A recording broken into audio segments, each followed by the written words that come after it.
Bonjour chers téléspectateurs, aujourd'hui je vais vous raconter l'histoire de Cendrillon. Suivez avec moi.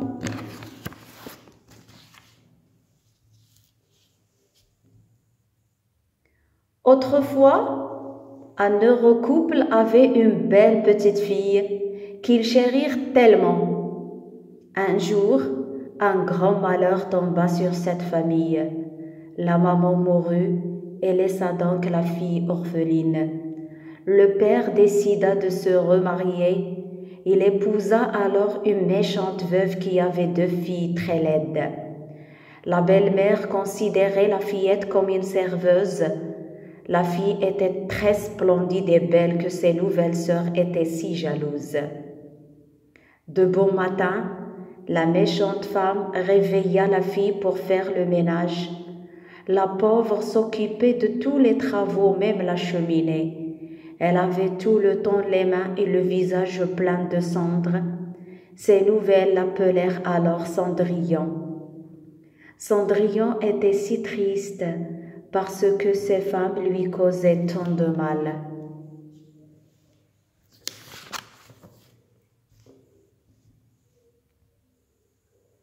Un jour, Cendrillon entendit frapper à la porte. Elle courut pour l'ouvrir. Un homme lui donna une lettre.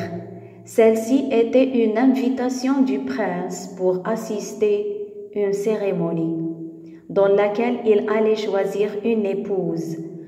Cendrillon remettait l'invitation à sa belle-mère qui était très enchantée. Elle demanda alors à ses filles de se préparer pour aller à la fête. Les 2 filles appelèrent Cendrillon pour les aider à se coiffer. « Que vais-je mettre, mes sœurs ?» demanda Cendrillon. « Si tu veux venir, tu dois d'abord faire tout le ménage. Et puis, tu n'as pas une jolie robe. Je te conseille de rester à la maison, » répondit l'aînée en riant.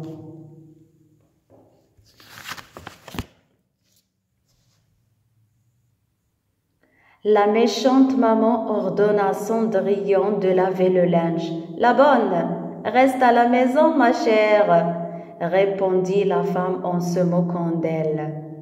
Cendrillon alla dans la cuisine. Elle avait les larmes aux yeux. « Mais je n'ai ni une jolie robe, ni une belle chaussure. Ma belle-mère avait raison, » se disait-elle en pleurant. Soudain, la fillette entendit une douce voix qui lui disait « Ne pleure pas, ma belle !» Cendrillon se tourna et vit une vieille femme qui avait un visage angélique et un regard très pertinent. Elle tenait dans sa main une longue baguette argentée. « Je suis une fée. Je t'aiderai pour assister à la cérémonie. Veux-tu, ma petite ?» proposa la vieille. « Oui, je veux. Mais je n'ai pas une belle tenue. Que vais-je mettre ?» disait Cendrillon.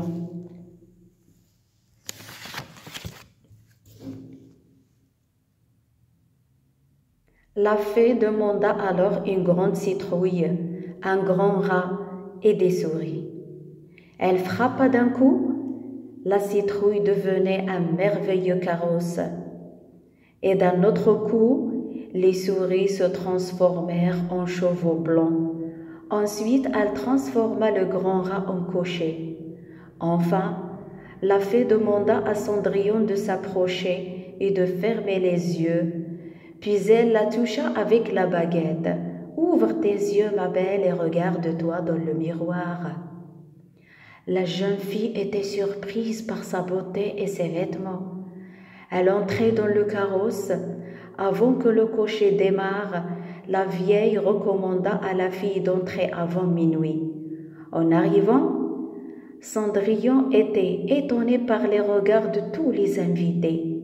La fille avait impressionné tout le monde par son élégance et sa beauté.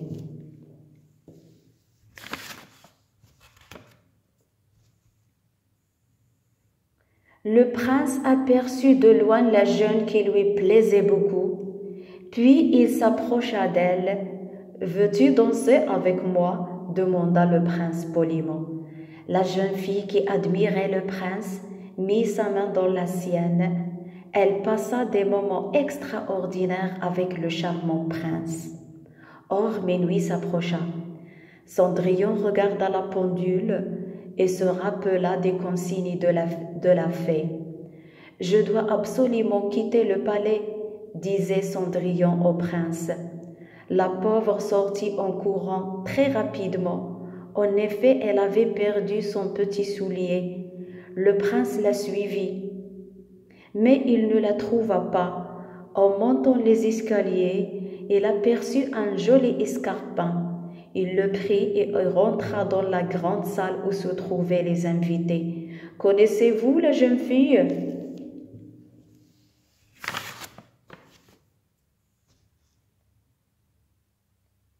Elle avait laissé son escarpin, demanda le prince.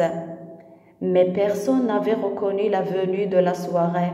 Le lendemain, les sœurs ne parlaient que de la fille impressionnante et inconnue. Elle était très élégante et belle. Le prince l'admirait tout au long de la soirée. Il avait vraiment de la chance, disait l'aîné. Soudain, on entendit frapper à la porte. L'aîné l'ouvra. « Oh mon Dieu, le prince en personne !» Il entra accompagné de son écuyer qui portait sur un coussin rouge l'escarpin perdu au palais. « Je suis à la recherche d'une conjointe, donc celle qui pourra chausser ce soulier sera ma femme, » déclara le prince aux jeunes filles. L'aîné avança rapidement pour l'essayer, puis sa sœur, mais le soulier ne leur allait pas puisqu'elles ont de grands pieds.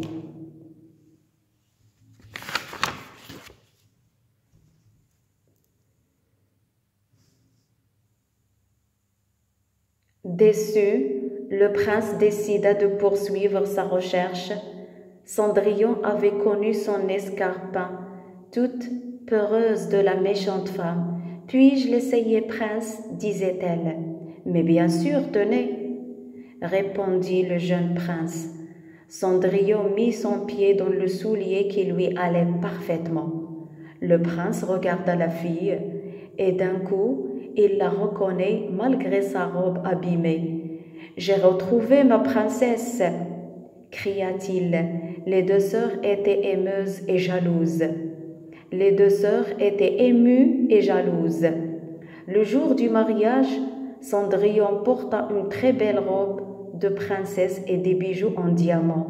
Depuis ce jour, Cendrillon devint la princesse du royaume.